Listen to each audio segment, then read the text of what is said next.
Miss, are you okay? I'm fine. Nasaktan ka ba? Mark? Mark Ferrer. Yeah. St. Teresa of Avila, right? Yes. And you are... Hindi mo ba ako nakikilala? Well, I mean, I do get that a lot, but... Look, miss, maniwala ka. Kung meron akong kaklaseng kasing ganda mo ng high school, for sure hindi kita makakalimutan. My God, Mark, hindi ka pa rin nagbabago. You're still the same bolero from high school. Miss, now you have to tell me your name kasi matutunan na ako dito sa hiya. It's Zoe. Zoe... Zelda Olesia Eloise Gomez Tuazon. Zoe, remember? Best in Science Zoe. Class valedictorian Zoe. Okay, fine. Big, fat Zoe. Zoe! Minura mo pa ako. But it's okay. I'll take it as a compliment. Alam mo, Wow. parang may napapansin ako sa'yo. What's that?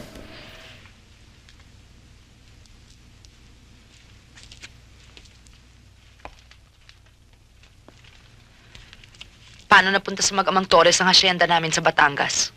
Shortly after you left, inatake sa puso ang papa mo. Nakaligtas siya. But he needed to rest. Kaya't, ipinagkatiwala niya kay Ronald ang pamamahala ng Noche Enterprises. Well, and you know your brother, talagang wala siyang business sense. At dahilan sa kanyang mismanagement, maraming mga transaksyones ang mga nalugi hanggang sa unti-unting bumagsak ang Noche Enterprises. And that's the time when he turned to the hacienda. At pati na nga yung mga share ni Venerando Torres ay nautang niya. Anong karapatan ni Mang Vener na magkaroon ng share sa Hacienda Noche? Well, your father made him his industrial partner. Ano? Bakit? Dahilan siguro sa mahusay mamahala ng hacienda ang magamang Torres. Lalo na yan si Edwin. Kilala mo si Edwin, hindi ba? Magaling na bata yan si Edwin. Napakagaling. Palibas ay matalino. He graduated with the highest honors.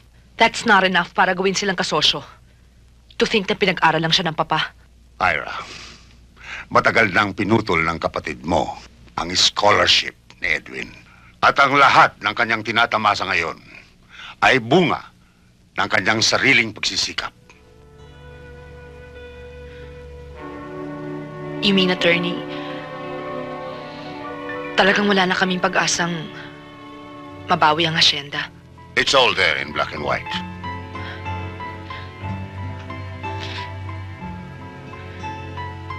Pumapagsak na pala ang mundo ni Papay. Wala akong kalam-alam. Sorry.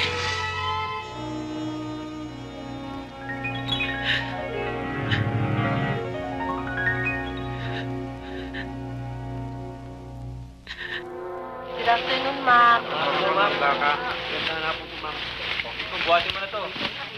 Oo. Marami pa ba yan? Ito, kapila. Hindi na. Hindi ba naman yata? Makinig kayong lahat!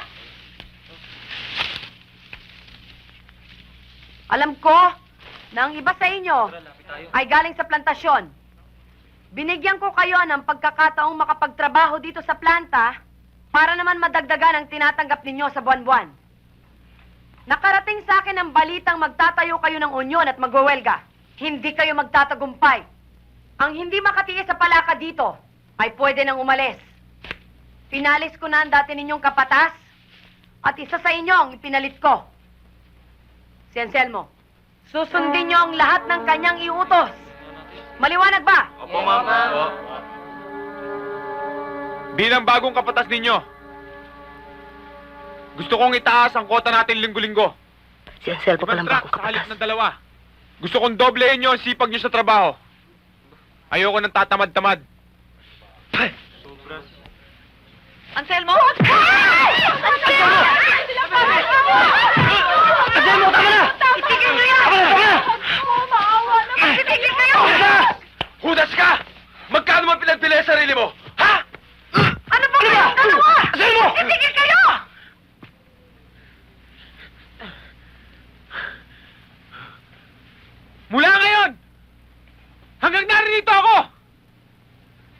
Hindi po pwede ang kalokohan niyo sa akin. Sa ayaw at sa gusto niyo. Akong bago niyong kapatas. Susundin niyo ako. Ikaw nang bahala dito. Ikaw nang bagong kapatas.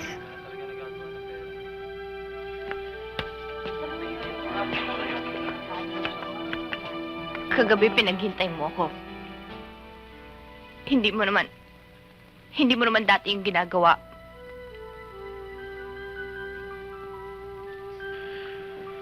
Pasensya ka na. Marami lang ako inaasikaso. Ha? Siya nga pala. Gusto kong itanong sa'yo kanina pa eh. May balak bang magwelga ang mga trabahador?